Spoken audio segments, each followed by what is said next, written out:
Hello everyone, मैं मनीष और आप सब देख रहे हैं विंसन क्लासेस। तो आज के इस वीडियो में हम जो डिस्कस करेंगे D triple S B TGT English के एक पेपर को जो कि हुआ था 2014 में ना।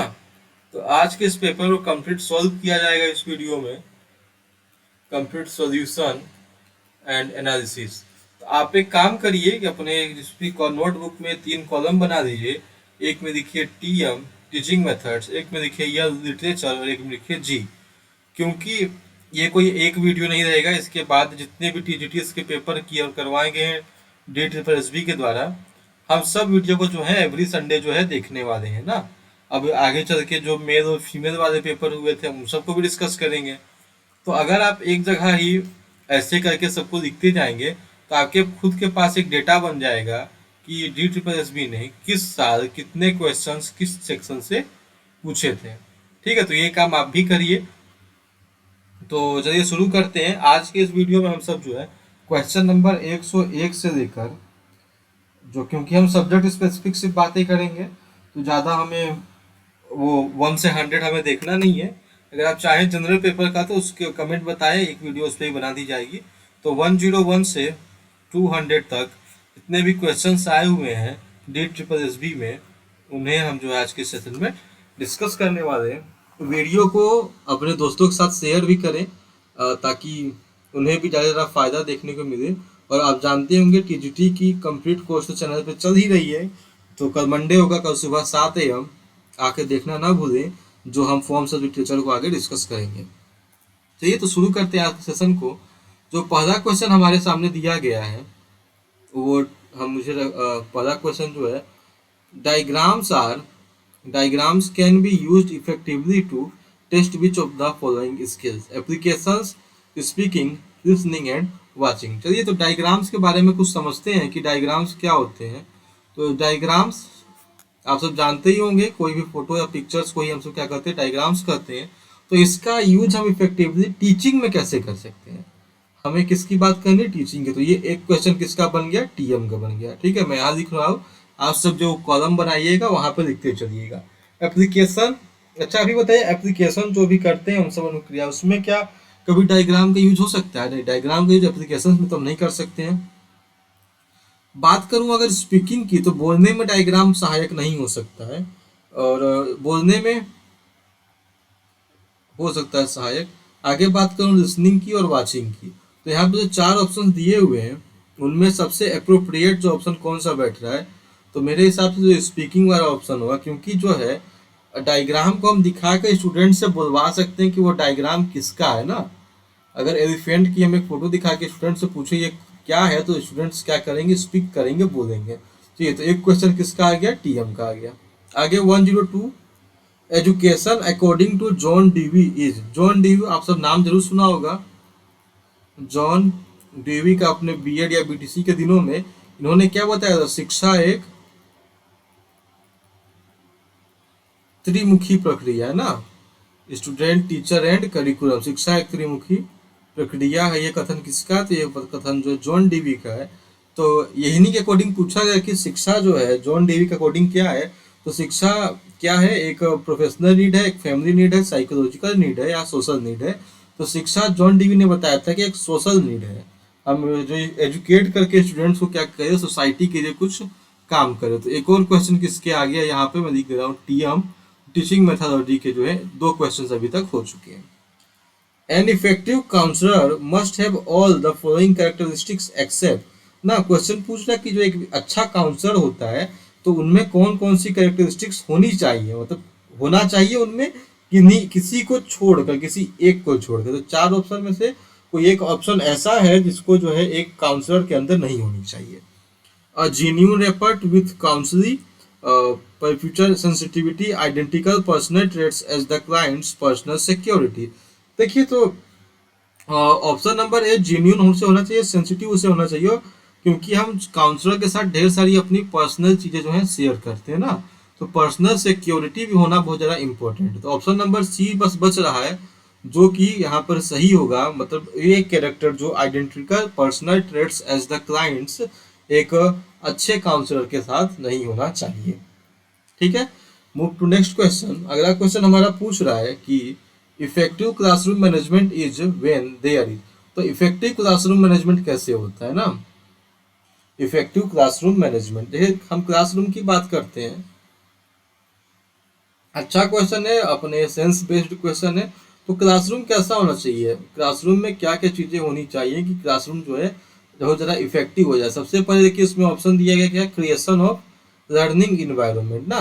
तो क्लासरूम का इन्वायरमेंट तो भाई देखिए लर्निंग तो होना ही चाहिए, तो ऑप्शन नंबर ए तो बिल्कुल सही है, इसमें तो कोई डाउट ही नहीं होना चाहिए। और बाकी बात करते हैं क्वेश्चंस का, रिडक्शन ऑफ स्टूडेंट मिसबिहेवियर, ठीक है, तो स्टूडेंट के मिसबिहेवियर रिडक्शन जो है कमी होनी चाहिए, ये भी बात सही है। Creation of an ordinary environment, detection of inappropriate behaviour, देखिए ऑप्शन तो चारों सही है इफेक्टिव क्लासरूम मैनेजमेंट के लिए, पर जहां पर लर्निंग इन्वायरमेंट होगा वहां पर ये तीनों जो है अपने आप पहुंच जाएंगे। इनएप्रोप्रिएट बिहेवियर जो है कहीं किसी प्रकार से क्लासरूम में जो है टीचर्स को बर्दाश्त नहीं करना चाहिए। तो अगर हम क्लासरूम में सिर्फ जो है लर्निंग इन्वायरमेंट बना के रखेंगे तो बाकी बिहेवियर बच्चों का ठीक हो जाएगा, उनमें जो है डिसिप्लिन आ जाएगा, ठीक है, वो मिसबिहेव नहीं करेंगे और वो जो क्या ऑर्डिनरी इन्वायरमेंट में वो सब रहेंगे। तो ऑप्शन नंबर ए जो है इसका बिल्कुल सही होगा। तो अभी तक जो है 4 क्वेश्चन जो है हमारे टीएम से आ चुके हैं। 105 की बात करें, the words are learner recognises, the words a learner recognizes but does not use in her his speech or writing are called। तो ऐसे शब्द जिनको स्टूडेंट क्या कर रहा है, पहचान तो रहा है ना, उसके बारे में जानता तो है, पर ना तो उसे अपने स्पीच में यूज करता है, ना बोलने में यूज करता है, ना राइटिंग में यूज करता है, तो इनसे शब्दों को हम सब क्या कहते हैं, ठीक है, productive vocab, formative vocab, active और रिसेप्टिव। देखिए जब कभी ऐसा क्वेश्चन आ जाए आपके सामने कि स्टूडेंट कोई चीज जान तो रहा है पर उसे यूज नहीं कर रहा है, तो ध्यान दीजिएगा 105 का सही जवाब हो जाएगा option number D, receptive vocab ना, क्योंकि वो अपने क्लास में एक्सेप्ट नहीं कर रहा है। एक क्वेश्चन और जो है आगे बढ़ते हैं। All the following are valuable pieces advice to a language teacher designing oral activities for his her students except ना। अब यहाँ पे क्या मुझे क्वेश्चन क्या पूछा जा रहा है कि एक टीचर के पास जो है फॉलोइंग जो है नीचे दिया गया, क्या दिया गया है, एक लैंग्वेज टीचर को दिया गया डिजाइन जो है वैल्यूएबल पीसेस के ओरल एक्टिविटी के लिए, किसके, ओरल एक्टिविटी ना, स्पीकिंग के लिए। तो कौन कौन सा उसके पास होने चाहिए, किस कौन सा एक नहीं होना चाहिए, तो ये ऑप्शंस पे बात करते हैं। If the subject matter of the listening passage is related to the learners need, the teacher need not worry about the type और डिलीवरी ऑफ पैसेज ना। If the subject matter of the listening passage is related to learners need, अगर learner के need से क्या वो related हो तो teacher को क्या करना चाहिए, उसके बारे में चिंतित नहीं होना चाहिए कि वो कैसे डिलीवर होता है। ऑप्शन नंबर बी की बात करें तो a thorough rehearsal of the script should be done before delivering, हाँ बिल्कुल रिहर्सल होना चाहिए, ऑप्शन नंबर बी भी सही है। सी की बात करें, the teacher should identify the learners need for the kind of listening skill to be focus. तो देखिए और ऑप्शन नंबर डी क्या, ए एंड सी बोथ। तो अगर बात करते हैं इस क्वेश्चन के बारे में तो क्वेश्चन काफी अच्छा है, ठीक है। तो उसमें बस पूछा है कौन सा नहीं होना चाहिए, तो अगर सब्जेक्ट टीचर अगर ध्यान ना दे, उस चिंता छोड़ दे कि वो कैसे डिलीवर होता है, तो वहां पे क्या हो जाएगा, वो गड़बड़ हो जाएगा।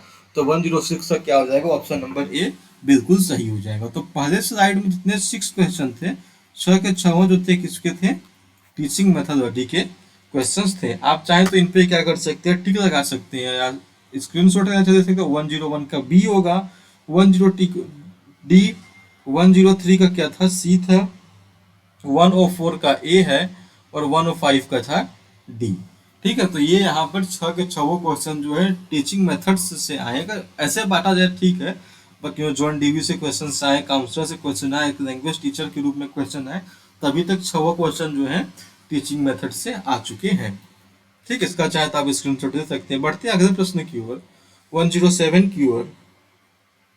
The main objective of teaching is, तो टीचिंग का मेन ऑब्जेक्टिव क्या है, क्या क्वेश्चन पूछ रहा है, main objective of teaching to impart information to students, students को इंफॉर्मेशन देना। सेकेंड है to ready students for examination, examination के लिए स्टूडेंट्स को क्या करना, रेडी करना। To bring about socially desirable behaviour changes in students, students के अंदर क्या सामाजिक रूप से इच्छित व्यवहार को लाना। बहुत अच्छी कथन कहेगा। ऑप्शन नंबर डी कहा गया है to give a through knowledge of the syllabus. ठीक है, तो आप सब पढ़े हैं, आप सब जानते होंगे इन सब के क्वेश्चंस के बारे में। कुछ क्वेश्चन जो है बहुत अच्छे क्वेश्चन यहाँ पे दिए गए हैं। अब मुझसे सिर्फ इतना पूछा गया है कि टीचिंग का मेन ऑब्जेक्टिव क्या होना चाहिए। ठीक है, मैंने आपको जो था सारे एग्जाम्पल समझा दिए। देखिए, स्टूडेंट को सिर्फ इन्फॉर्मेशन देना कभी टीचिंग का मेन ऑब्जेक्ट हो ही नहीं सकता है। स्टूडेंट को एग्जाम के लिए रेडी करना ये भी गलत है। यहाँ पे क्या सही होना चाहिए, स्टूडेंट्स के अंदर क्या लाना, व्यवहार लाना। कैसे व्यवहार लाना, जो समाज में क्या हो, समाज में क्या सा व्यवहार जो हो, इच्छित हो, इच्छुक व्यवहार, जो समाज की क्या हो, अच्छे व्यवहार हो। Option number C to bring about social desirable behaviour changes in students. और सिलेबस का नॉलेज देना ये भी मेन ऑब्जेक्टिव कभी एजुकेशन का हो ही नहीं सकता है।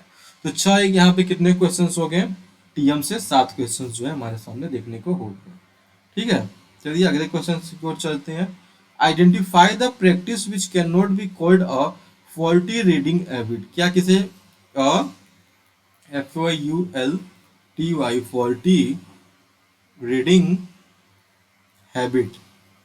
ठीक है, तो इसमें कौन सा ऐसा प्रैक्टिस है जिससे हम फॉल्टी रीडिंग हैबिट भी कर सकते हैं। तो 108 की बात करें तो regression, silent reading, finger Poynting, सब वोकलाइजेशन। देखिए, साइलेंट रीडिंग है, फॉल्टी रीडिंग हैबिट की बात की जाए ना, कौन सा जो है हमें आप फोल्ट करवा सकता है, तो हम साइलेंट रीडिंग की बात करते हैं। साइलेंट होकर जब हम किसी चीज़ को रीड कर रहे हैं तो मैक्सिमम बातें क्या हो सकती है कि वहाँ पर कुछ ना कुछ गलतियाँ जरूर होंगी। उन गलतियों को हम सब क्या है पता नहीं कर पाएंगे। तो ऑप्शन नंबर 108 का सही जवाब क्या हो जाएगा, ऑप्शन नंबर बी, जो कि है साइलेंट रीडिंग। तो यहाँ कितने 108 तक भी टीएम का ही क्वेश्चन। आगे बढ़ते हैं। While framing a question paper, a teacher has to ensure in it the absence of। ठीक है, अब जब क्वेश्चन पेपर जब आप बनाएंगे, एज ए टीचर जब क्वेश्चन पेपर बनाता है टीचर, तो उसमें कौन सी चीज़ों को जो है टीचर को ध्यान की उसमें जो है कि अब्सेंस होना चाहिए, कि वो जो है उस पेपर में ना हो। ठीक है, सब्जेक्टिविटी, नो यूज ऑफ वैग वर्ड्स, रिलायबिलिटी, ऑब्जेक्टिविटी। देखिए यहाँ पे बात क्या होती है, जो पेपर होता है सब्जेक्टिविटी की बात की जाए अगर, ऑप्शन नंबर ए सही होगा यहाँ पर। तो सब्जेक्टिविटी की जब बात करते हैं हम सब, तो इसका मतलब ये हुआ कि जितने स्टूडेंट्स होंगे वो सब अपने अपने मन से उत्तर दे सकते हैं ना। सब्जेक्टिविटी का मतलब क्या होता है, सब्जेक्टिविटी की बात की जाए इसका मतलब क्या होता है, ये स्टूडेंट्स पर डिपेंड करता है ना कि उसका आंसर क्या होगा, स्टूडेंट्स पर डिपेंड करेगा। आप सबने ये से पढ़ा होगा बहुत अच्छे तरीके से अपने बीएड और इसमें बीटीसी में कि ऑब्जेक्टिव और सब्जेक्टिव पेपर और क्वेश्चन टाइप में क्या होते हैं और कौन सा क्या होता है। नो यूज ऑफ वेग वर्ड्स, मतलब अस्पष्ट वर्डों का यूज नहीं करना चाहिए, बिल्कुल सही बात है भाई। तो सब्जेक्टिविटी जो है यहाँ पर हम इसे जो है सही मान सकते हैं। तो ऑप्शन नंबर 109 का क्या हो जाएगा, क्वेश्चन नंबर 109 का ऑप्शन नंबर ए जो है राइट होगा। ठीक है दोस्तों, आई होप आपको समझ में आ रहा होगा। अभी तक हमने जो है 9 क्वेश्चंस कर दिए, बढ़ जाएंगे क्वेश्चंस की ओर। इफ अ चाइल्ड, अगर एक चाइल्ड क्या कर रहा है, speaks unusually loudly, the teacher should understand that the child में हैव। ठीक है, एक बच्चा क्या कर रहा है, तेजी तेजी से चीजों को बोल रहा है। ठीक है, अनयूजुअली लाउड। तो अनयूजुअल एक होता है, यूजुअल होता है कि हाँ भाई चीजें वैसी पढ़ाई जाए तो आप तेजी से बोल सकते हैं, पर ऐसा बात बहुत तेजी से नहीं बोलनी चाहिए था। तो उसमें क्या होता है, डिफिकल्टी इन स्पीच, बोलने में difficulty, hearing impairment, arrogance, repairable voice disorder. ठीक है, देखिए होता क्या है, ऑप्शन नंबर 110 की, क्वेश्चन 110 की बात करें तो जब हमें सुनने में कठिनाई होती है तो हम तेज तेज से बोलते भी है ना। जब सुनने में दिक्कत होती है तो हम तेज तेज से बोलने लग जाते हैं। तो अगर स्टूडेंट्स में हियरिंग इन इम्पेयरमेंट होगा तब वो क्या करेंगे, तेजी से उसे जो है उनको लग रहा है कि उनकी बातें जो हैं बहुत धीरे धीरे वो बोल रहे हैं, तो इस वजह से वो क्या करेंगे, तेज से वहां पे बोलेंगे। तो इसका सही जवाब क्या हो जाएगा, ऑप्शन नंबर बी इसका करेक्ट आंसर हो जाएगा। चलिए बढ़ते हैं आगे की ओर। Question number 111। तो आप अपने दोस्तों के साथ शेयर भी करते रहिएगा इस वीडियो को, ताकि ऐसे ही अगर ये वीडियो अच्छा जाता है तो उसके बाद हम बहुत सारे पेपर सॉल्व करवाने वाले हैं आपके लिए, जितने भी पेपर्स अभी हम सब ने रिसेंट ईयर्स में DSSB के द्वारा किया गया था, उसके बाद UPTGT का तो यहाँ पे चल ही रहा है पूरा का पूरा कार्यक्रम ही। इन दोनों के जितने प्रीवियस ईयर पेपर हैं, बिल्कुल टेंशन न दीजिए, आप बस विल्सम क्लासेस चैनल को सब्सक्राइब कर दीजिए और शेयर कर दीजिए, शेयर करिए अपने दोस्तों के साथ। ठीक है, आप इन दोनों पेपर के कंप्लीट प्रिपरेशन जो है आपको यहाँ पर देखने को मिलेगी। ठीक, इन सब की प्रैक्टिस सेशन हर सैटरडे होता है। संडे को आपको एक वीडियो मिलेगा जिसमें आप देखेंगे ये सारी वीडियोस, और मंडे टू फ्राइडे हम सब क्या करेंगे, डेली करते हैं स्टडी। बढ़ते हैं क्वेश्चन नंबर 111 की ओर। तो who among the following is a psychologist who has contributed immensely to the study of differences across stages of human development before adulthood। ठीक है, तो एडल्टहुड से पहले का जो कौन सा ये मनोवैज्ञानिक है जिसने अपना योगदान दिया है कि उसके अलग अलग स्टेज के डिफरेंस को किसने स्टडी किया। क्वेश्चन कुछ यहाँ पर इस प्रकार पूछ रहा है। ठीक है, तो हमारे सामने कुछ नाम है जिन्हें हम देखते हैं कि जीन पियाजे, कार्ल जंग, हॉलैंड और सिगमंड फ्रायड। ठीक, तो सबने अपना अपना एक सिद्धांत भी दिया होगा आपको, आप अच्छी तरह जानते होंगे। सिगमंड फ्रायड का नाम सुना, हॉलैंड, कार्ल जंग, जीन पियाजे का संवेगात्मक विकास जो है, तो जीन पियाजे सही जवाब होगा इसका कि यही एक साइकोलॉजिस्ट हैं जिन्होंने इस क्षेत्र में क्या किया है, अपना महत्वपूर्ण योगदान दिया है। बढ़ते प्रश्न नंबर 112 की ओर। माइक्रो टीचिंग एम सेट। अच्छा भाई, माइक्रो टीचिंग, ये नाम सुनते ही बहुत सारे दोस्तों को अपने बीएड बीटीसी के दिन याद आ गए होंगे ना। हम बीएड बीटीसी में माइक्रो टीचिंग किया करते थे, माइक्रो टीचिंग होती थी, बहुत शानदार माइक्रो टीचिंग होती थी। हम सब लेसन प्लान्स बनाते थे ना, अपने दोस्तों के सामने से प्रेजेंट करते थे, हमें क्या मिलता था, रिव्यू मिलता था कि हमें क्या कमी है, ढेर सारी चीज़ें, बड़ा मज़ेदार होता था माइक्रो टीचिंग। हमने भी काफ़ी अच्छे तरीके से इसे किया था। तो माइक्रो टीचिंग किसके लिए एम करता है? देखिए, माइक्रो टीचिंग जो ये टीचर के लिए होता है ना, तो developing teaching skills in teachers, बस। बाकी स्टूडेंट्स की एबिलिटी, स्टूडेंट्स से कोई मतलब नहीं है। Achieving partial command of subject की, सब्जेक्ट पे क्या कहता है, कमांड क्या है, ये भी नहीं है। बी भी नहीं है, सी स्टूडेंट, ये भी नहीं है। फीडबैक स्किल्स स्टूडेंट्स क्या करेंगे जान के। ठीक, तो developing teaching skills in teachers ना, हम अक्सर शायद फर्स्ट या सेकेंड सेमेस्टर में ही हम सबसे माइक्रो टीचिंग जो है करवाई जाती थी। मज़ेदार होता था, सबको टीचिंग करने का मौका मिलता था, और उससे हमारे क्या होते थे, टीचिंग स्किल्स जो थे इनहेंस होते थे, डेवलप्ड होते थे। ठीक है, आगे की ओर बढ़ते हैं। क्वेश्चन नंबर 113 क्या पूछ रहा है, one of the following functions of NCTE. NCTE का इनमें से कौन सा फंक्शन जो है। तो आप में से क्या कोई मुझे एनसीटीई का फुल फॉर्म बताना चाहेगा? एनसीटीई क्या होता है, इसका फुल फॉर्म कुछ तो इसका एनसीटीई के बारे में बताओगे। तो एनसीटीई जो होता है, इसका फुल फॉर्म मैं यहाँ लिखवा दे रहा हूँ। एनसीटीई क्या होता है, national Council for Teacher education. ठीक है, एनसीटीई का फुल फॉर्म क्या होता है, national Council for Teacher education.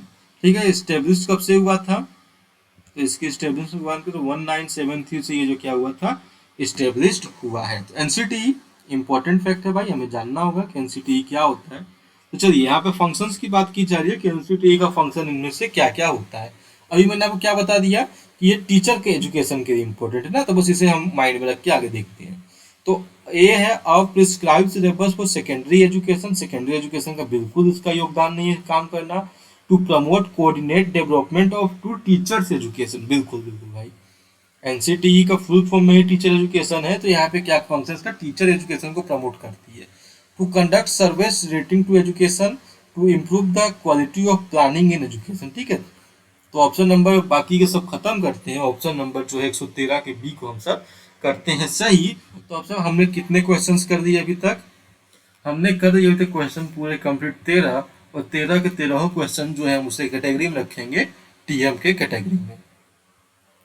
अब अगर आप चाहें स्क्रीनशॉट लेना, तो मैं आपको एक बार फिर से करवा देता हूँ, सबमिट टिक लगा देता। तो 107 का था ऑप्शन नंबर सी था, 108 का क्या था, silent reading, option number B, 109 का सब्जेक्टिव, ऑप्शन नंबर ए, 1110 का था option number B, hearing impairment, 111 का था 111 कौन सा नंबर था? जीन पियाजे। माइक्रो टीचिंग क्या काम करता था?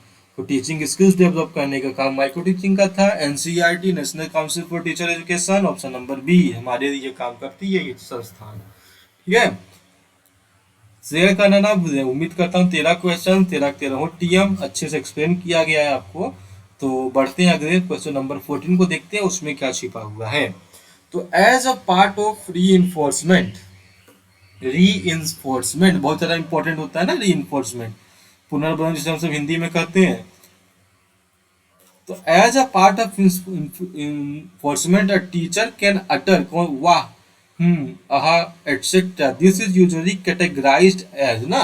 तो इन्फोर्स कर रहे हैं आप किसी स्टूडेंट को, और उसमें आप क्या क्या शब्द जैसे कह रहे हो, वाह बहुत अच्छे, सब सही जवाब आपने दिया, बहुत अच्छे, वाह हाँ आप सही बात कर रहे हैं, स्वीकार करता। आहा कुछ मिस्टेक्स यहाँ पर आपको दिखाई दे रही हो, तो वैसे एक्सामेट्री सेंटेंस में सब शब्द हैं, हम इन्हें क्या करते हैं तारीफ करने के लिए, वाह मीन्स बहुत अच्छा, आहा ये सारी चीजें पढ़ सकते हैं। तो इन्हें हम किस कैटेगरी में रखते हैं? क्वेश्चन है हमारा ये पूछा है कि इन सारे को किस कैटेगरी में रखते हैं। अच्छा, जब आपने इसके बारे में अच्छे से पढ़ा होगा तो आप जानते होंगे कि री इन्फोर्समेंट क्या होता है। अगर आपको कोई डाउट है री इन्फोर्समेंट के बारे में तो कमेंट करके जरूर पूछें। ठीक है, positive verbal, negative non verbal, negative verbal. देखिए एक्स्ट्रा वर्बल क्यूज जो होते हैं उन्हें हम इन सब में रखते हैं, जो वाह जैसे शब्द को क्या रखते हैं हम सब एक्स्ट्रा वर्बल में रखा जाता है। तो ऑप्शन 114 का क्या हो जाएगा? ऑप्शन नंबर सी बिल्कुल सही हो जाएगा। 115 की बात करें, अ good teacher who is one who, अब एक अच्छा टीचर क्या हुआ? अच्छा अध्यापक कौन है? हम सब अध्यापक हैं, आप अध्यापक हैं, हम सब बनेंगे अध्यापक जरूर, सरकारी हो प्राइवेट हो, हम कुछ ना कुछ जो है क्या करेंगे, अध्यापक तो हैं ही। तो आप बताइए कि एक अच्छा अध्यापक इन चार ऑप्शंस में सबसे अच्छा किस कौन सा सुटेबल ऑप्शन होगा? Lives an altruistic life, has command of the subject, has an impressive academic record, has genuine interest in his students। चलिए अच्छा मैं आपको एक बात बताऊं, एक मान के टीचर है, ठीक है, उस कुछ भी नाम मान लेते हैं, उनका नाम मान लेते हैं कि ए है, और एक टीचर है उनका नाम है बी। ये टीचर जो है ये मैथ्स के टीचर है, उनके अपने सब्जेक्ट पे फुल कमांड है। ठीक है, इनका एकेडमिक रिकॉर्ड की बात की जाए तो बहुत ही ज़्यादा इम्प्रेसिव इनका एकेडमिक रिकॉर्ड भी है, खूब इनका 90 95 100 मार्क्स सब आए हैं।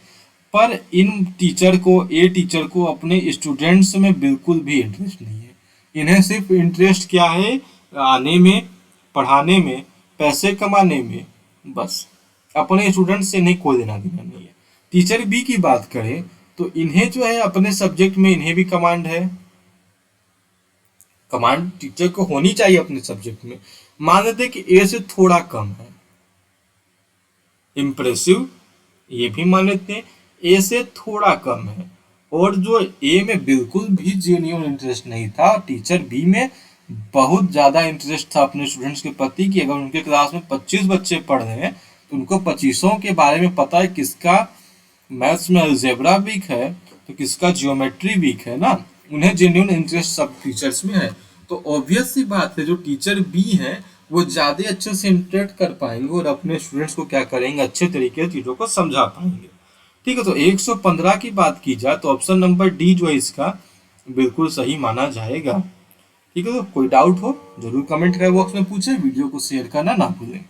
116 की बात करें, which one of the following reading task do you use to think up a suitable title for reading passages.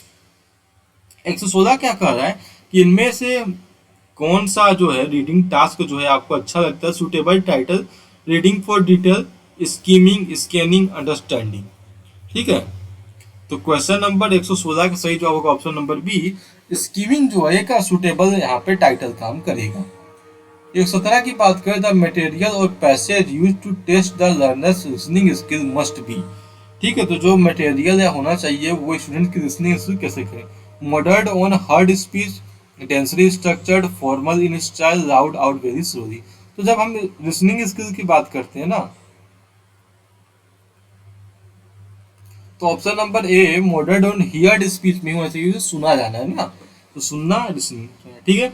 118 की बात करते हैं अगर, तो in a classroom a good introduction by the teacher to a text to be used for reading comprehension exercise is elaborate is a one way lecture by teacher does not tell the students what they themselves can find out in the passage, provides glimpse of all the important points in the passage। यहाँ पे क्या हो रहा है, teacher जो class में आ रहे हैं और एक अच्छे से इंट्रो कर रहे हैं ना, क्या पैसेज कैसे पढ़ना है, तो उसके बारे में टीचर क्या कर रहे हैं, अच्छे से आपको इंट्रो दे रहे हैं। तो वही यहाँ पूछ रहा है कि उसमें क्या आपको लगता है। तो ऑप्शन नंबर सी होगा, does not tell the students what they themselves can find out in the passage. देखिए, एज ए टीचर आप आकर सब कुछ बता दिए, स्टूडेंट्स के लिए क्या बचा, कुछ बचा? अब स्टूडेंट्स भाई वो पैसेज में क्या ढूंढेगा, आपने सब बता दिया, तो स्टूडेंट्स को तो कुछ बचेगा नहीं। तो 118 का ऑप्शन नंबर सी आप सही करके आ जाएंगे, और आपको जो है पेपर में एक क्वेश्चन आप सही कर दिया। आगे बात करते हैं, which of the following is a style of programmed instruction developed by Norman N A Crowder भी हम कह सकते हैं। तो इनके द्वारा डेवलप जो है इनमें से कौन सा जो है प्रोग्राम है।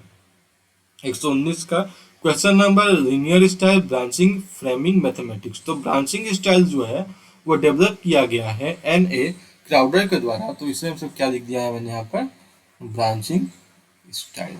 19 क्वेश्चन, 19 की 1900 किसके अभी तक आ चुके हैं हमारे लिए, टीचिंग मेथोडोलॉजी के ही क्वेश्चन हैं, ठीक है। आप चाहें तो उसे सब क्या कर सकते हो, स्क्रीनशॉट लेना चाहे तो चलिए अलग से टिक लगा देता हूँ। 114 कौन सा सही था, option number C extra a good teacher, option number D इनमें से कौन सा था, स्कीमिंग, और उसके बाद क्या था, modelled on hard speech, option number C, और नॉर्मन क्राउडर ने दिया था ब्रांचिंग स्टाइल। हमने कर दिए अभी तक क्वेश्चन कितने, 19, सभी के सभी टीचिंग मेथोडोलॉजी, और आपने अभी तक वीडियो को कर दिया है क्या, शेयर, और चैनल को अभी तक आप कर चुके हैं एक बार सब्सक्राइब, ठीक है। बढ़ते हैं अगले प्रश्न की ओर, जो कि है 1 नंबर 20। तो क्या पूछ रहा है इसमें कि the most effective technique a teacher may use in order to enable students to attain affective level objective, affective level ALO, ठीक है, पहुंचने के टीचर कौन से टेक्निक को यूज कर सकता है, एक्सपेरिमेंटेशन, डिस्कशन, लेक्चरिंग या ड्रामेटिसेशन। तो जब आपको अफेक्ट करना है तो भाई ऑप्शन नंबर डी, बिना ड्रामा किए, बिना उसको करके दिखाए कैसे कर सकते हैं आप किसी चीज को सही, ठीक है। बात करूं 121 की, तो कोठारी कमीशन का गठन कब हुआ था, ये तो भाई आप सभी लोग जानते हैं, 1964 में जो है कोठारी कमीशन का गठन किया गया था। ये कुछ खास नहीं है, फैक्ट क्वेश्चन है। तो कोठारी कमीशन का गठन हुआ था 1964 में। आपने इसे अपने बीएड में तो जरूर पढ़ा होगा, क्योंकि मैंने पढ़ा है, आप सब नहीं पढ़ा होगा। 122 की बात करें, when we study the influence of heredity on individual differences of learners we usually focus more on, ठीक है। जब हम इंडिविजुअल डिफरेंस की बात करते हैं, अच्छा हिंदी इंग्लिश से लिखा गया, हम बात करते हैं व्यक्तिगत विभिन्नता की ना, तो हम जो है किस पर ज्यादा ध्यान देते हैं, we usually focus more on, ठीक है। जब देखिए दो लोग कैसे भी डिफरेंस है, social, heredity, cultural, institutional, biological. देखिए इंडिविजुअल व्यक्तिगत जो होता है वो बिना बायोलॉजिकल हेरिडिटी के नहीं आता, तो ऑप्शन नंबर डी ही इसका सही होगा। आगे बात करते हैं 123 की, ये क्वेश्चन समझ में है ना आपको, कि दो लोग भिन्न कैसे हैं, दो लोग भिन्न कैसे हैं, तो इसका जवाब क्या होगा, दो, या तो वातावरण, या तो इसका क्या हो जाएगा, वंशक्रम ना, या तो वातावरण या तो वंशक्रम, तो यहाँ वंशक्रम मीन्स बायोलॉजिकल। बात करूं 123 का, curriculum can be designed, curriculum can be designed and organise through, कैसे करिकुलम को जो है डिजाइन करना चाहिए। 123 number, context centred, subject centred, social development, teacher centred. Teacher centred कभी होगा ही नहीं, सोशल डेवलपमेंट अप्रोच से करिकुलम को हम नहीं बना सकते, बना सकते हैं पर सुटेबल नहीं होगा ना हर क्लास के लिए। कॉन्टेक्स्ट सब्जेक्ट सेंटर्ड अप्रोच लगाकर ही हम करिकुलम को जो है बनाते हैं, तो अच्छा रहता है, ऑप्शन नंबर 20 का राइट होगा। 124 की बात करते हैं तो एक Holland's theory of career assumes 6 kind of environment populated by 6 type of individual, which is the following is not one of these 6 kinds of environment। ठीक है, सोचिए इसके बारे में। बहुत ही शानदार सा क्वेश्चन है, हॉलैंड्स थ्योरी है ये, आप सबने शायद इनका नाम सुना होगा। बताइए बताइए, सोचिए हॉलैंड्स थ्योरी क्या कहती है। इन्होंने 6 चीजें बताई थी। हॉलैंड्स थ्योरी क्या क्या क्या है, कैरियर एजम्पशंस है ना, तो इसे मैं आपको बहुत अच्छे से समझा दूं। ये क्या है, आप जो है एक ऐसा हम्म, हम्म, हम्म, हम्म, हम्म, ये आप बनाइए कुछ इस तरीके से, और इसे जो है 6 भाग में बांट देना, 1 2 3 4 5 6। और इसमें क्या हमें लिखना है SEAIRC। अब इसे आप जैसे भी याद कर दे आपका काम वही बनेगा। ठीक है, S for social, A for artistic, I for investigate, R for realistic,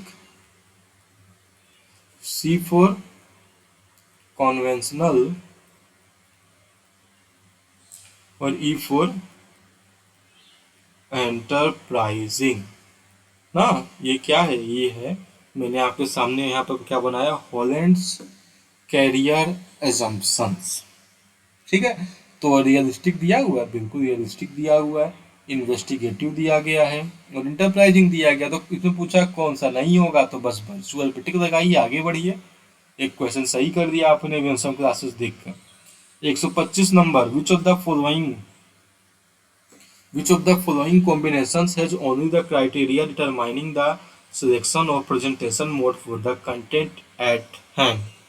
125 का जो है बात करूं तो instructional objective, students background, teachers teaching style, content, teachers qualification, time available, evolution, instructional objective, subject matter evolution, time. ठीक है, तो कौन सा सिर्फ एक क्राइटेरिया डिटरमाइन कर रहा है प्रेजेंटेशन मोड को सिलेक्ट करने की, तो ऑप्शन नंबर डी, जहाँ पे हमारे पास इंस्ट्रक्शन ऑब्जेक्टिव होने चाहिए, स्टूडेंट का बैकग्राउंड देखना पड़ेगा, और टीचर्स टीचिंग स्टाइल जो है बहुत ज़्यादा यहाँ पर मैनेज करती है। तो 125 का क्या हो गया सही। तो हमने अभी तक कितने क्वेश्चंस कर दिए, क्वेश्चन हमारे द्वारा किए गए अभी तक पूरे के पूरे 25, मतलब हमने 1/4 को कंप्लीट कर लिया। आपने वीडियो को शेयर तो जरूर ही किया होगा, एक ही बार सब्सक्राइब करना है ना, सब्सक्राइब कर दिया, शेयर कर दिया। चलिए बढ़ते अगले प्रश्न की ओर। Awarding grades in place of marks is recommended as 126। देखिए क्या कर रहा है, हमें मार्क्स की जगह क्या देनी चाहिए, ग्रेड्स देनी चाहिए। इसके पक्ष में पूछ रहा है कि ग्रेड्स क्यों देना चाहिए। Awarding grades in place of marks is recommended as grades have greater attraction for learners, differentiation among students based on marks will be removed, rote learning is oral examination can be accommodated. देखिए, जब हम marks से तो एक difference समझते हैं, जैसे ठीक 80 से 90 के बीच में कौन सा ग्रेड आता है, शायद ए ग्रेड आता है क्या, हमने ए ग्रेड दे दिया, 80 वाला भी ए ग्रेड, 90 वाला भी ए ग्रेड, 85 वाला भी ए ग्रेड। तो जो स्टूडेंट्स के बीच में जो क्या होता था, डिफ्रेंसिएशन होता था ना स्टूडेंट्स के खुद के बीच में, वो यहाँ पर क्या होता है, कम होगा, रिमूव कर दिया जाएगा कि यहाँ पे 80 81 से लेकर 90 नंबर वाले सब एक ही कैटेगरी में आ जाएंगे। तो 90 वाले के दिमाग में ये नहीं रहेगा अरे मैं तो 80 से ज्यादा पाया, मैं तो उससे पढ़ने में तेज हूँ। ऑप्शन नंबर बी तो इसका क्या होना चाहिए, सही होना चाहिए। आगे बात करते हैं, among the stages of cognitive development pre operational stage is the level eight which an individual express. ठीक है, तो 127 से क्या पूछ रहा है कि कौन से प्री ऑपरेशनल स्टेज में जो एक बच्चा है किस चीज को क्या कर लेता है, पा लेता है। तो 127 सोचने वाली बात नहीं, सबने पढ़ा है हमने, trial error behaviour information perceptual reasoning. तो जो रीजनिंग है वो जो है अपने प्री ऑपरेशनल स्टेज में एक स्टूडेंट जो है आराम से पा जाता है। ठीक है, national talent search examination is conducted by 128। तो national talent search examination conduct किया जाता है तो NCERT न्यू दिल्ली हेडक्वार्टर। आप मुझे कमेंट बॉक्स में बताइए क्या NCERT का फुल फॉर्म। तो नेशनल टैलेंट सर्च कौन करवाता है? इसी क्यों? आप सीबीएसई का फुल फॉर्म बताइए, एमएचआरडी का बताइए और एनआईईपीए का बताइए। मुझे जो है सबका फुल फॉर्म जो चाहिए कमेंट बॉक्स में, जो आप मुझे अभी बताने वाले हैं। ये देखिए यहाँ पे ऑप्शन बी सी ए हो गया। 28 questions complete. Teaching learning environment in school will suffer if, ठीक है, तो 129 की बात की जा रही है कि अगर टीचिंग लर्निंग इन्वायरमेंट स्कूल में कैसे सफर करेगा। The autonomy of learner is not respected, मतलब लर्नर की जो ऑटोनॉमी का रिस्पेक्ट नहीं करेंगे तो भाई बिल्कुल सफर करेगा। ये तो सही ही है। आगे देखते रहे। Teacher innovates, there are regular parent teacher meets, the teacher is not fit professor. Option number A जो है ज़्यादा सही लग रहा है। Identify the process that is not involve in comprehension, तो कंप्रीहेंशन में कौन सा प्रोसेस जो है हम सब नहीं लगाते हैं, तो इंटरप्रिटेशन का आना जरूरी है, एक्सट्रापोलेशन, ट्रांसलेशन, ये तीनों चीज़ तो बहुत जरूरी है। प्रिसेप्शन की बात की जाए तो हम सब जो है नहीं करते, तो ऑप्शन नंबर डी जो है इसका हो जाएगा राइट। 131 की बात की जाए, तो मुझे क्या लग रहा है कि हम सब ने 30 क्वेश्चन जो अभी तक किए ना, जो मुझे अब ऐसा लग रहा है कि यहाँ पर अब जो है टीचिंग मेथोडोलॉजी का जमाना गया, तो हमने जो है 30 क्वेश्चंस किसके देख लिए भाई साहब, टीएम की। ऐसे में लिख दूँ इसे, well explained 30 questions of teaching methods. ठीक है, अब बात करते हैं fill in the blanks to complete the following sentence by choosing the appropriate word from among options given ना। अब यहाँ पर आके इसमें आ गए हम सब भाई साहब, एंटर कर रहे हैं हम सब अपना फेवरेट टॉपिक, कॉमन टॉपिक, बचपन से पढ़े आ रहे हैं सबका फेवरेट, ग्रामर में। तो since many old shops have dash across the street the earlier directory is 131, क्या होगा जल्दी बताइए। Since many shops have come up across the street, the earlier directory is outdated. जी नहीं। Since many also started colonic, ये भी नहीं लगता है। Transferred. Since many shops have relocated across the city, क्या across the city के बाहर क्या कर दिया, पुरानी दुकानें को यहाँ पर क्या कर दिया कि हमने रीलोकेट कर दिया। द अर्लियर डायरेक्टरी इज, क्या हो गया यहाँ पे, अब यहाँ पे क्या बचा, 131 का क्या हो जाएगा यहाँ पे, ऑब्सोलेट हो जाएगा। तो ऑप्शन नंबर डी जो है इसका 131 का ऑप्शन नंबर डी जो है बिल्कुल ही सही होगा। ठीक, चलिए बढ़ते हैं अगले प्रश्न की ओर। कोई डाउट हो तो आप कमेंट करके पूछ सकते हैं ना, कमेंट बॉक्स आपका है, टेलीग्राम चैनल आपका है, यूट्यूब चैनल आपका। अच्छा, टेलीग्राम चैनल का नाम तो मैंने बताया ही नहीं, वो आप सब जानते ही होंगे, Winsome classes. YouTube channel Winsome classes, Telegram channel Winsome classes. YouTube पे आपको मिलेंगे वीडियोस और टेलीग्राम पे आपको क्या मिलेगा, पीडीएफ्स, आपके डाउट्स के सॉल्यूशन, ढेर सारी चीज़ें आपको मिलेंगी टेलीग्राम पे। बाकी कमेंट बॉक्स तो भाई जिंदाबाद। 132 की ओर बढ़ते हैं। The internet is a medium where users have nearly dash choices and dash constraints about where to go and what to go. 132.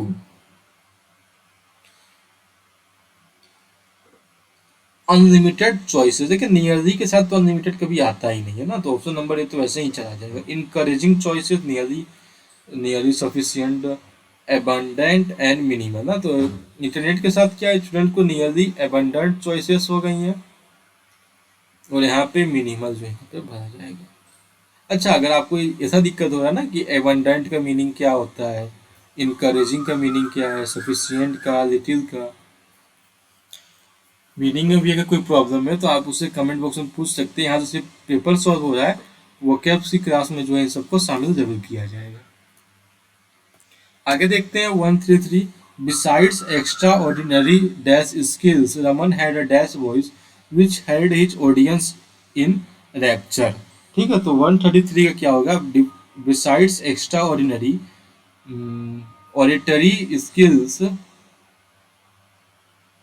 Raman had a sonorous voice which held his audience in rapture ना, और उसके बाद क्या क्या है, besides extraordinary speaking skills chorus gift for the grab gruff moralising, नहीं तो option number A जो इसका क्या हो जाएगा 133 का ऑप्शन नंबर ए जो है बिल्कुल सही होगा। 134 की बात की जाए, the plotters met dash so as to conspire और dash against the obsessive rule of Julius Caesar. नाम तो जूलियस सीजर है पर क्वेश्चन लिटरेचर का नहीं है, क्वेश्चन अभी भी किसका है, ग्रामर का ही है। तो द प्लोटर्स मेट, जो प्लोटर्स क्या थे आपको जानते होंगे जूलियस सीजर के साथ क्या हुआ, जो प्लोटर्स थे जिन्होंने षड्यंत्र रचा था वो मिले, उन्होंने क्या किया 134 क्या करते हैं वो सब क्लाडेस्टिनी करते हैं, और उसके बाद रिवोल्ट किया उन्होंने किसके अगेंस्ट, जूलियस सीजर के अगेंस्ट। तो आप रिवोल्ट देख के ही पता कर सकते हैं कि ऑप्शन नंबर बी जो है 134 का बिल्कुल ही ज्यादा सही होने वाला है ना, रिवोल्ट।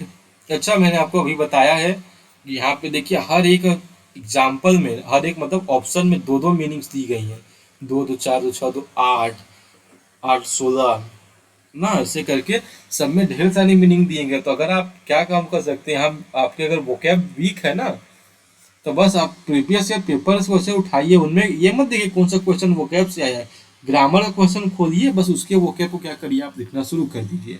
ठीक है, जैसे मैंने लिख दिया रिवोल्ट, विद्रोह ना, संघर्ष, बस आप रिवोल्ट को उठाइए, इसका सिनोनिम को ढूंढिए, एंटोनिम ढूंढिए, खुद काम जो है आपको खुद से करना होगा। यहाँ पर पेपर सॉल्व हो जा रहा है, वोकेब की भी क्लासेस होंगी, और जो मैं क्लासेस दूंगा वोकेब की ना, वो कुछ ऐसी ही क्लासेस होंगी जिसमें सिर्फ प्रीवियस ईयर क्वेश्चन से ही हम उठाएंगे एक शब्द, और उसी से आपको ढेर सारे बना के दिए जाएंगे सेंटेंस, और उससे आपकी वोकेब हो जाएगी पूरी की पूरी तैयार। बढ़ते 135 नंबर क्वेश्चन की ओर, जो है the daily accused the leader of dash for making promise he new he could not. ठीक है, तो एक्यूज क्या है लीडर को कि वो क्या कर रहे हैं, ढेर सारे प्रॉमिस मेक करते हैं जो कि वो जानते हैं कि वो जो है फुलफिल नहीं कर पाएंगे। देखिए तो that he could not uphold नहीं होगा, प्रॉमिस फुलफिल किया जाए तो ऑप्शन नंबर सी, तो देखिए फुलफिल से यहाँ बैठेगा ही भाई। 1 2 3 तो मैं यूं ही काट दूंगा, आप भी काट ही देंगे देखते के साथ ही। तो the daily accuse the leader of hypocrisy, ठीक है, फुलफिल, तो ऑप्शन नंबर डी बिल्कुल सही होगा। अब बात करते हैं यहाँ प्रेपोजिशंस की। अभी तक हमने 30 क्वेश्चंस टीएम के देख लिए थे, यहाँ पर 5 क्वेश्चन जो आए ग्रामर से तो आए। ग्रामर के किस टॉपिक से आए, फिल इन द ब्लैंक्स से ना, जिसमें आपको वोकैब का ज्ञान होना बहुत जरूरी है भाई। तो 5 क्वेश्चन, हर क्वेश्चन में 8 ऑप्शन, मतलब 40 वोकैब्स, जो आप इन सिर्फ 5 क्वेश्चन सीख सकते हैं, ऑप्शन से सीख सकते हैं। बाकी क्वेश्चन की ओर जाए तो 40 to 50 वोकैब्स तो हमें आराम से ही बन जाएंगे। मैं आपको एक तरीका बताते चल रहा हूँ कि वोकैब कैसे आपको याद करना चाहिए। ठीक है, आगे बात करूं तो यहाँ पे फिल करना है प्रपोजिशंस। ये देखते हो what it is, the latest reports received से पावर बाबू, पावर बाबू क्या, पनिक Chatterjee at present dash deputation in Washington DC is expected as take over as the prime minister personal secretary. तो 136 की बात करें तो एट प्रेजेंट अपॉन पर इन में ऑन ना, तो द लेटेस्ट रिपोर्ट रिसीव से पावर बाबू, पावर बाबू panic Chatterjee at present on deputation in Washington DC. तो यहाँ पर 136 में क्या होना चाहिए, सी का पहले तो क्या भर जाएगा, यहाँ पे ऑन भरा जाएगा। इज एक्सपेक्टेड टू, एक्सपेक्टेड से देखिए फिक्स्ड प्रपोजिशन है ना, एक्सपेक्टेड के साथ क्या रखता है, टू ही रखता है। बस चीजों को हमें देखते हुए चलना है, काम अपने आप हो जाएगा ना।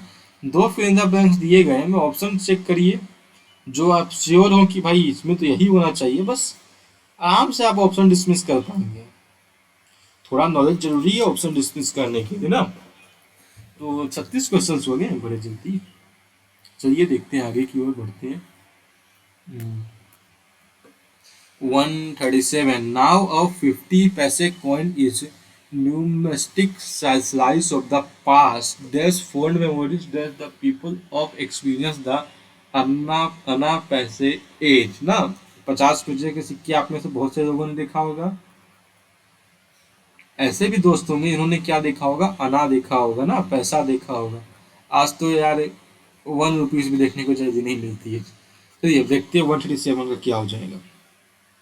नाउ अ 50 पैसे coin is a numeric slice of the past ना।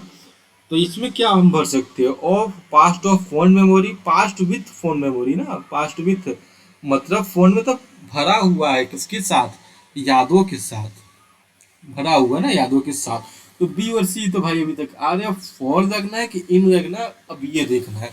मेमोरीज इन द पीपल होना चाहिए, आप ये सोचिए भाई कि फॉर द पीपल होना चाहिए, लोगों के लिए क्या लोगों में, तो क्या हो जाएगा for the people, option number C is right, with and for, very easy.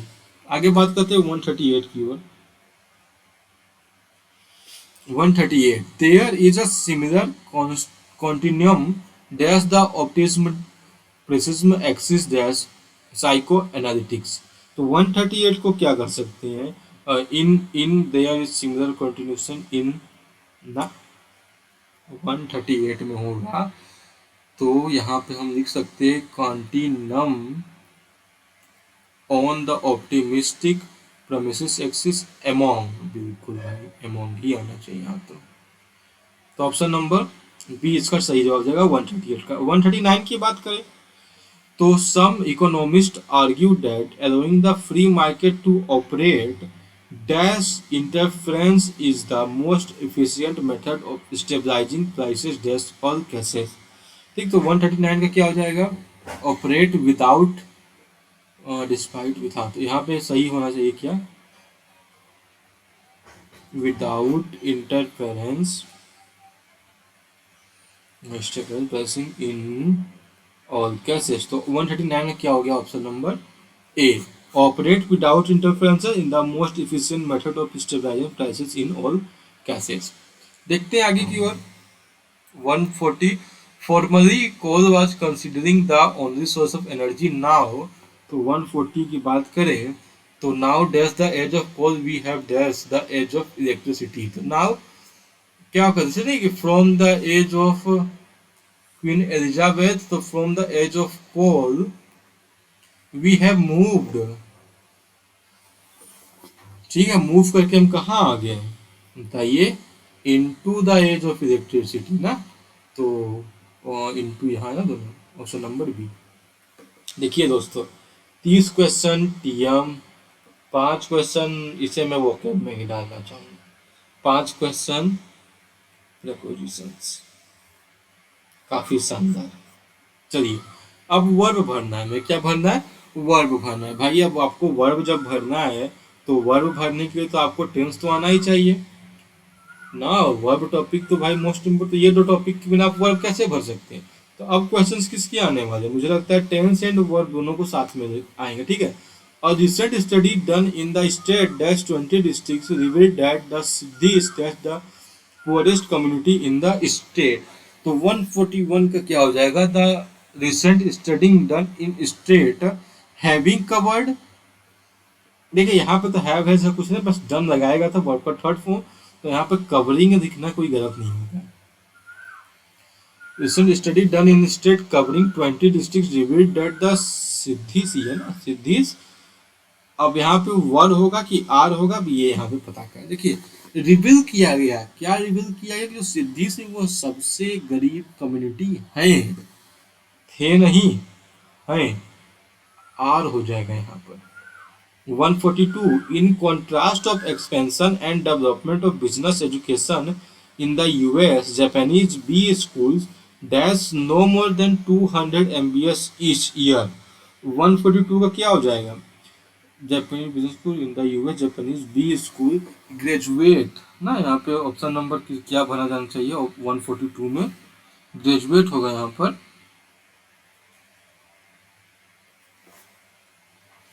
सी, ठीक है, तो दो क्वेश्चन यहाँ वर्ड के भी हो गए। आगे देखते हैं क्या करेगा 143।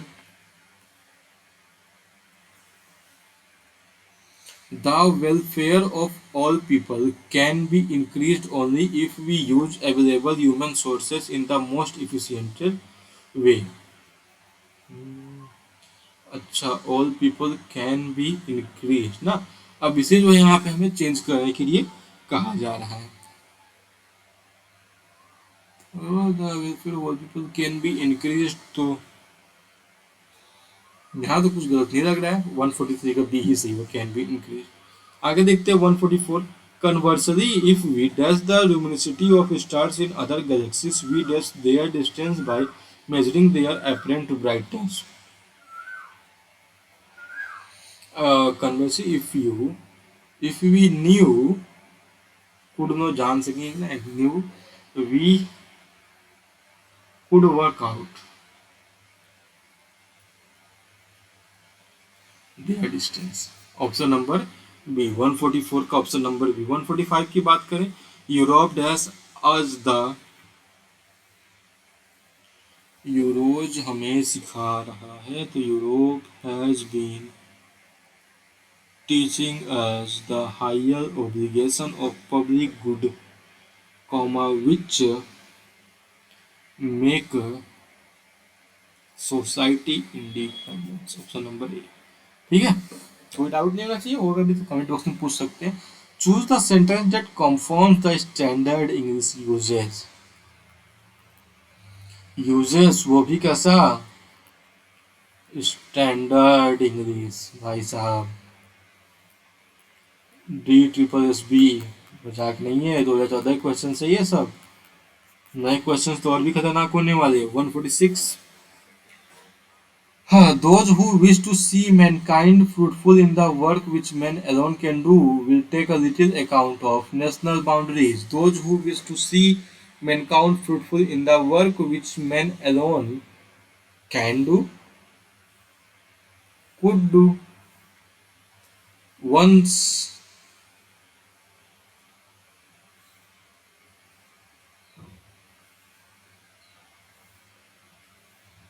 those who wish to see mankind fruitful in the work which men alone can do। यहाँ पे देखिए कॉमा नहीं है, बहुत बारीक बारीक सा फर्क दिया गया है। ये तो भाई बिल्कुल सही था, यहाँ कॉमा लगा दिया, पंचुएशन मार्क एक दे दिया गया। क्या कॉमा की वहां पर जरूरत थी? Those who wish to see mankind fruitful in the work which man alone can do will take little account of national boundaries. नहीं, कॉमा की तो वहां मुझे जरूरत नहीं लग रही है। इसका क्या हो जाएगा? ऑप्शन नंबर 146 का ऑप्शन नंबर डी सही हो जाएगा। The more abstract the question you ask me, the harder it becomes for me to get in touch with any feelings at all. The more abstract the question you ask me, यहाँ पे comma, the more expert, देखिए यहाँ पर क्या comparative degree, तो भाई सब comparative degree ही रहनी चाहिए ना, ऑप्शन नंबर बी ही सही होना चाहिए क्वेश्चन में। हार्डेस्ट गलत हो जाएगा। द एब्स्ट्रैक्ट यहाँ पे हार्डर दिया गया बिना मूव के ना, तो यहाँ पे सिर्फ हार्ड दे। देखिए एक नियम तो द सी डी होना चाहिए, फिर द सी डी ही आना चाहिए। ठीक है, 148, 49, 150, उसके बाद कॉम्प्रीहेंशन। तो 148 का मैं आपको टिक लगा दे रहा हूँ, ऑप्शन नंबर ए हो जाएगा। आप पढ़ सकते हैं, डाउट होने बताइएगा, मैं आपको सॉल्व समझा दूंगा। 149 का सी होगा और 150 का हो जाएगा ऑप्शन नंबर बी। ठीक है, no visitor can miss the sight of imposing. हाँ, अब देखिए मैंने इसे इतना स्किप कर दिया क्योंकि स्टैंडर्ड इंग्लिश की बात थी ना, आप खुद से जब तक पढ़ेंगे नहीं ध्यान से ना, उसको थोड़ा टाइम देना पड़ेगा, आपको पढ़ना पड़ेगा, इसलिए मैंने इन क्वेश्चन को धीरे धीरे स्किप कर दिया। ये जब पढ़ने वाली चीज़ें हैं, आप स्क्रीनशॉट देखिए, आराम से उसे पढ़ लीजिए, आपके सामने ऑप्शन रहेगा, डिफरेंस पता करिए। अगर आपको इसे नहीं पता चल जाए कि तो आप मुझे पूछ लीजिएगा कमेंट में कि सर 148 में आपने ए कैसे लगाया, मैं आपको समझा दूंगा। अच्छा, 150 क्वेश्चन हो गए ना, मतलब हमने क्या कर दिया, 50 क्वेश्चन जो है कंप्लीट कर दिए हैं। इसमें क्या थे, 30 थे टीएम के और बाकी क्वेश्चन 20 थे किसके, ग्रामर के। अब बचे बाकी के 50 क्वेश्चंस। अब यहाँ से कॉम्प्रिहेंशन शुरू हो रहा है, तो इसे मैं सोच रहा हूँ आपको जो है नेक्स्ट संडे को करवा दूँ।